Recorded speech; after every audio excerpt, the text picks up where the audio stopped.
What's up, brother fam? Welcome back to a brand new whip review. I am back at Audi Wesley Chapel, and today I'm going to tell you the top 10 things that you need to know about the 2021 Audi A5 Coupe. So basically this is the little sister to the A5 Sportback, or the shorter version I would say. So if you're new to this channel, make sure to subscribe to the channel right now. Hit that subscribe button so you don't miss out on any other video that I'll post in the future. And also like this video if you're excited to see what this car is all about. Now without further ado, let's get in the review. Let's ride. And it's windy.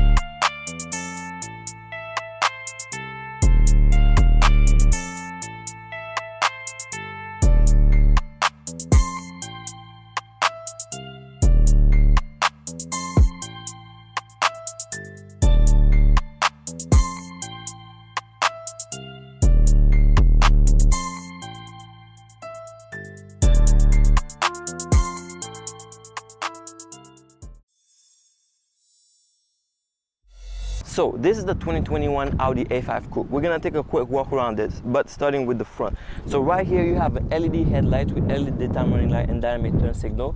So since 2020 they redesigned the LED daytime running light, and then you have all this cutout that will make this nice sequence when you activate the turn signal. So Audi is pretty much good, well known for light, so they're ahead of the light game pretty much. So at the lower bumper you have one radar on each side of the grille, so pretty much it's for safety features. And you have this matte silver finish right here to give the car more character. Very cool. And then you have a cutout right here to let the air go through and kind of like keep the car stabilized as you're running. So to the middle right here you have a front lip, and there's a split that let the air go through and cool off the radiator. And of course you have the Audi single frame grille that's pretty much serve the same purpose to cool off the radiator at the back. And you have the honeycomb design on this grille, very cool. And then around it's all chrome, very cool grille. It looks very sporty on this car pretty much, and I like how the hood is sloping on top of it, so very cool. The only thing is that this right here, those three spots right here, they do not let the air go through, so pretty much it's just a piece of design right here. So don't think that it's gonna channel air to the engine, so it's just a piece of design. So let's keep going and see what we have to the side. So to the side right here you have 18-inch wheels, and you have some nice rims that pretty much match the chrome around the car. So you have the S-Line badge over here, so this car is an S-Line. So when it comes to the side profile of this car, so they call this car a coupe, but personally to me I don't think it looks like a coupe because it ends at the back with like a short trunk. So it looks like a short A4 to me, but I would expect to see like a deeper sloping roofline on this car, but it's almost flat to me on top, so that's why I don't think this car looks like a coupe to me. Just like a Mercedes, or even the A5 Sportback looks more coupe-ish than this one, but they call it coupe, so we'll have to take it just like that. But other than that, I think it doesn't really look like a coupe. But the body lines on this car are pretty much the same that you get on the A5, just shorter. Pretty much it shows a lot of character, and then you can see muscle when you go to the fender right here. So this is what you get on this car. I think the design is still impeccable. The A5 is the A5 signature right here. It looks very good, and personally I think it's a very nice car. So despite the fact that I'm saying that it doesn't really look like a coupe, but other than that, that's it. Now let's see what we have at the back. So the back of the coupe pretty much has the same design as the Sportback. So you have two fully LED tail lights right here. So A5 badge over here, Quattro badge over there. So going lower you have a nice bumper, and you have this matte silver finish going around it. Very cool, giving you this wave shape pretty much. And you have functional exhaust on this car. So this is the hand of truth testing it right here. But the only thing is that this part of the exhaust is pretty much a cover that is pretty much attached to the bumper. They did it this way because in case you get rear-ended, it's gonna be cheaper to fix the bumper than if the exhaust was actually pointing out. Then you would have to fix a whole exhaust system, which would be more expensive. So they're thinking for you, I guess, the customers. But this shape, I really like it. So in the past they used to be circle, but since 2020 they have them in this shape right here, and I think it looks very sporty. In the middle right here you have this diffuser looking style right here. So overall, the back of this car is very sporty, and this is a trunk. So it's a small trunk. It would open just like this. This part will open only, but on the Sportback, the entire thing would open up. So it would give you more space. But this one is just a small trunk. So now let's keep going. Now, when it comes to dimensions, so pretty much this car is 184.9 inches long, 72.7 inches wide, and 54 inches tall. So you can already have an idea of how the space is going to be inside. Now it's time for me to get out this window here. So let's check the interior of the coupe. All right, now let's see what we have inside this car. So pretty much you have all leather interior in this car. So this is what you expect to get. So when you get inside the car, so the first thing is that the seat belt, there is a little arm or robotic arm pretty much that will push the seat belt out to you because it's so far back, so you can have a better reach of it. But if you don't grab it, it's gonna go away in a bit. So you have all leather interior in this car. So this is what you expect to get in an Audi, of course. So you have wood in the center console right here, wood on the dashboard, and wood right here on the door. So the color it's a great choice. It's very subtle and matches the interior of the car. I mean, they have designers working on those cars, so if they pick the wrong color, I guess they should be fired or something. Maybe they should hire me or something, I don't know. So you have all leather seats, and they are sports inspired seats, bucket seats pretty much. You have an S-line here, so this is why you have this type of seat right here. So you can see all the stitching on it. It's very cool. And you have this part right here that pretty much wrap you around so you don't wobble too much when you're driving. So you're gonna be in one position. And this part right here covers your shoulder. So this is very good seats. They're not the comfort seats. So they're not like sitting on a cloud right now. So like in the e-tron, that's the car that had the most comfortable seats to me. The e-tron SUV, oh my god, those seats were like heaven, were like clouds pretty much. So you have all leather steering wheel. You can see all the stitching on it. So it's a multi-function steering wheel, and they also have heated function on it as well. So I mean, here in Florida it's very hot, so I don't really see the use of the heated steering in Florida. But I guess maybe in the 2 days of winter that we get every year, then we'll use that function for once or twice. So pretty much you have two cup holders right here, little storage right there, the screen right here for the MMI, virtual cockpit on this side right here. So to the front you have pretty much all the space that you would get in the Sportback, but the main difference is at the back, since you have a coupe with a shorter dimension. So you still have the glove box compartment is very decent. You can fit small items in there, and you have little to none storage here because it's mostly occupied by the Audi front box. Other than that, this is what you have, and you have a nice panoramic sunroof. It's very cool. So this is what you have in front of this car. Now let's see how practical this car is. When it comes to practicality, so pretty much I like to test the space in front of any car that I'm reviewing by having the driver's seat pushed all the way back to see how the driving position would be for a driver, or a tall driver or short driver pretty much. So I am 6 feet tall, so now I have the driver's seat pushed all the way back. I can reach the brake pedal because it's closer to me, but the gas pedal is a bit tilted further away. So to push it all the way to the floor, I have to be on my tippy toe and overextend my legs. So that's how it is. So I'm 6 feet. So if you're over 6 feet, you're gonna be driving this car pretty easily. But if you're shorter, just adjust your seat. So you have power seats, obviously, of course, that's what you expect to get. Then you can adjust it however you want and then drive the car comfortably. So now let's see how practical it is at the back. This is gonna be very unlikely, but let's check it out. Now, in order to get at the back, so there are two things to do. So first there is the handle. So you just pull the handle and you're gonna bring the seat forward, and then you just press the button, which is gonna move the seat forward automatically. Now let me jump at the back. All right, now that I'm seated at the back, you can just press the same button. It's gonna bring the seat back automatically, and then you just pull this and you're sitting at the back. So pretty much right now it is tight as hell. It is tight as hell right now, and my head is touching the roof line. So if you're over 6 feet, it's gonna be tough to sit at the back right now. But there is this button right here, so you're pretty much gonna be playing with the driver's position. So whenever you're dying at the back, you can just move the seat forward. So the driver is not gonna be too happy about that. But that's how that's how you can play with the space at the back. But other than that, it's very claustrophobic at the back, so it's not much space. So it's not gonna be enjoyable to travel at the back of this car. So I mean, I don't think you get a coupe to be carrying a lot of people in it. So if you get a coupe, it's usually for 2 people. But if you want to carry more people, then get a Sportback. You need a 4-door, and plus you don't want to get out the car every time you need to let somebody in. So definitely get a 4-door, but the space at the back is very little to none, so it's very tough to sit here. All right, now while we don't have a lot of space at the back seats, but you gain a lot of space when it comes to the trunk or boot size. So pretty much you can fit a lot of items in this car. So the boot is very deep, so this is where you're gonna gain some space in here. So, and you also have those levers right here where you can pretty much fold the back seat if you need more space. So you're gonna have a lot of space, and the dimension of the back is gonna show right here in just a second. There you go. So now let me show you real quick. So if I go inside, I can fit my entire body, and I have more space. So pretty much this car, you can fit a lot of items in here. And then you have a little hook right here where you can hang items that you want to hang, and there's a little net on the side where you can pretty much place other items that you want to put away. So pretty much that's how it is. So the trunk is very practical, very useful, more than the back seats.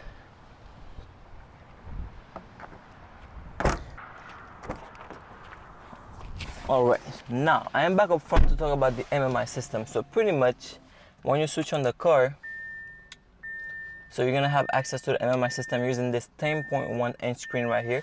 So it's a touch screen, so pretty much you can use it just like your phone. It's the same infotainment system as the Sportback, so nothing changed. So touch screen, so very responsive, very user friendly.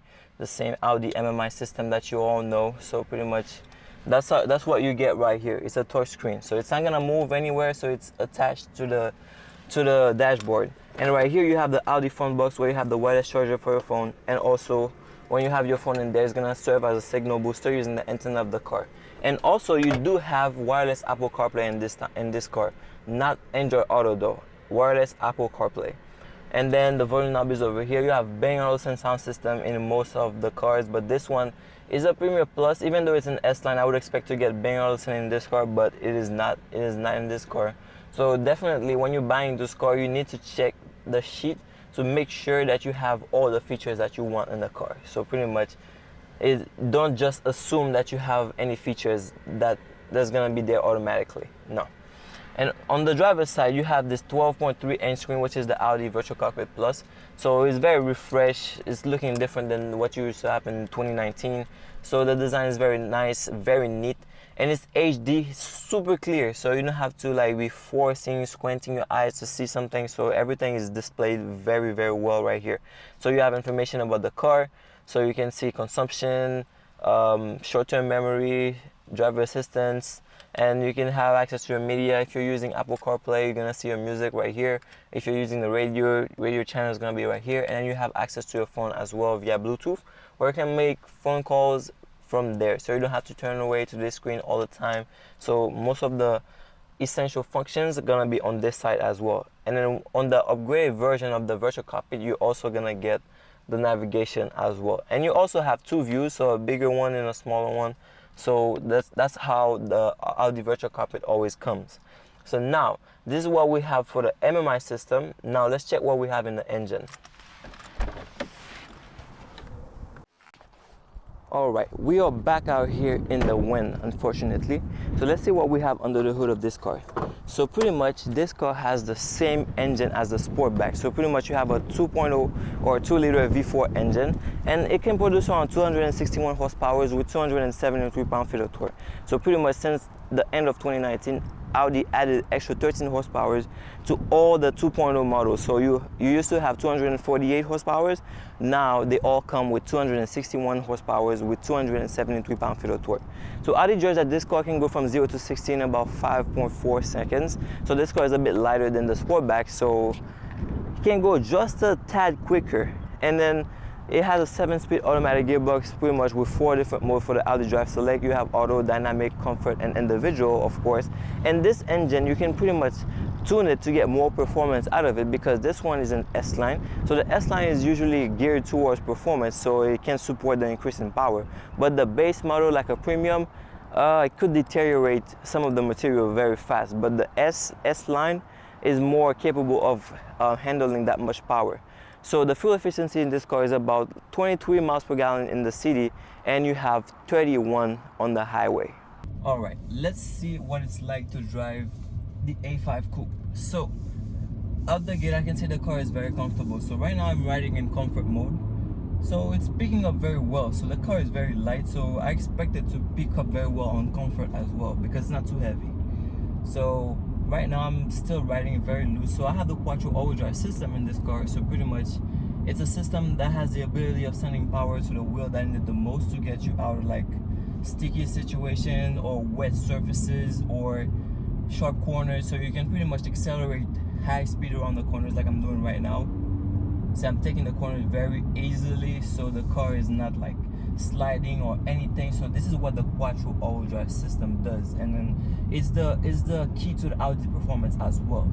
So comfort mode is very, very cool, very smooth riding, so no stress at all. So you can drive however you want, you can just cruise along.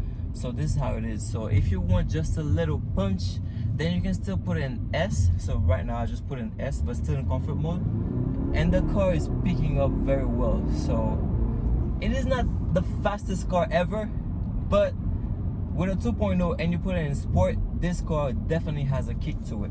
And also, I'm not even talking about dynamic mode yet, so I am still in comfort mode, so and I'm doing all that. So the steering wheel is very loose, very comfortable, so no stress at all. So it's very accurate, I would say. It's pretty accurate. It's not understeering too much, so it's very accurate on the corners. So this car definitely is satisfying. So enough power in it. And if you tune that car, I tuned my A5 Sportback and I have over 300 horsepower in it. So if you tune this car, you're definitely gonna have over 300, and the car is gonna be much quicker. So you won't need any other car after this. So this car is very, very satisfying. That is a fact. So now I'm going to put the car in dynamic mode and see how the engine will react. But so far so good, because the comfort mode is not disappointing me at all, especially in sport mode. So now let's try dynamic mode, which is supposed to be the sportiest setting in the car. So and see how the engine is going to react. So now I am on dynamic mode. All right, let's see. Good engine sound. So 0 to 60 in 5.4 seconds is definitely gonna do it for you. So this is how it is in this car. So dynamic mode is very good. And let's make this turn right here. How people have been doing drifts out here. Look at all the skid marks on the. Let's push this car again. Let's go.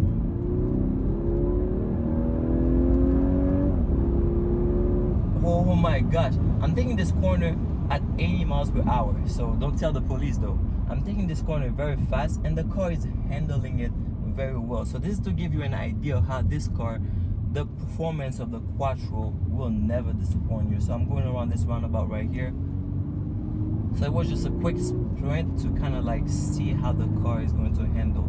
And definitely I can tell you that this car handles very, very well. So I'm gonna take this roundabout again. So it's pretty agile. So when you put it on dynamic mode, so the engine, or not the engine, I would say the suspension is gonna stiffen up a little bit, and there's added weight to the steering wheel, so it's not as loose as when I was in comfort mode. So this time it's much better. As you can feel like the accuracy, it's more sharp, I would say. So this is what dynamic mode does to the car. And on this car you only have like 4 independent regular suspensions. So you can have sport suspension in the car, of course, but you just have the regular Audi suspensions in this car. So just 4 independent. They are independent as well. So this is very important to say, because they can function independently. So very, very cool on this car. So I guess the performance, for the price, you get good performance, and for the car as well. So it's really, really good. So not gonna be disappointed at all. So this is this car is very enjoyable, so you can test it out and see for yourself. And then if you have any other option, then you can definitely go for it. But this car, if you were to be given this car as a gift, I would say definitely take it. Take this car. No worries at all. All right. One of my favorite convenience features that I like to highlight in this car is usually the keyless entry. So pretty much with your key in your pocket and the car is locked and you want to unlock it, all you gotta do is just approach the car with your key in your pocket or in your backpack, wherever you have it. It has to be close to the car. Just place your hand behind the handle and you unlock it just like this. Now, pretty much when you get out the car with your key still tucked away, you can just press the sensor on the handle and you're gonna lock the car. And you have the same on the trunk as well. So you have keyless trunk release. Let me show you that right now. All right, for the keyless trunk release, all you gotta do is approach the trunk, a small kick to the middle bumper, and it's gonna open just like this. So unfortunately, you don't have an A6 here or an A8 where you have a button to pretty much bring the trunk back. Then you still gotta use your muscle and bring it back down the old-fashioned way. So pretty much you can do the same operation with the key. So you have a trunk release button on the key. So pretty much just double tap it and it's gonna pop the trunk open. And then use your muscles to bring it back down. When it comes to safety, this car comes with adaptive cruise control with traffic jam assist, active lane keeping assist, hands-on detection steering wheel, airbags, front, knee, and overhead, blind spot assist, Audi side assist, Audi pre-sense with brake assist, top view camera, and parking system plus. Alright, now when it comes to price, this car starts right around $51,000 and it's available at Audi West Chapel. So if you have any questions or inquiries about this car, feel free to contact Maria at Audi West Chapel. She's gonna be able to help you wherever you are in the country. Alright, Rider fam, thank you so much for watching this review about the 2021 Audi A5 Coupe. Thank you for sticking with me throughout this review, even though the wind is still kicking my ass out here. But thank you for watching this review right now. So if you enjoyed this review, make sure you give me a big thumbs up right now. It's gonna help the channel tremendously. And also, subscribe to the channel right now so you don't miss out on any other reviews that I have in the future. And also enjoy the other reviews that I already have on the channel. So let me know what you think about this car in the comment section down below. So I think this car looks very gorgeous. So let me know, definitely let me know what you think about this car. So until we meet again, let's keep riding.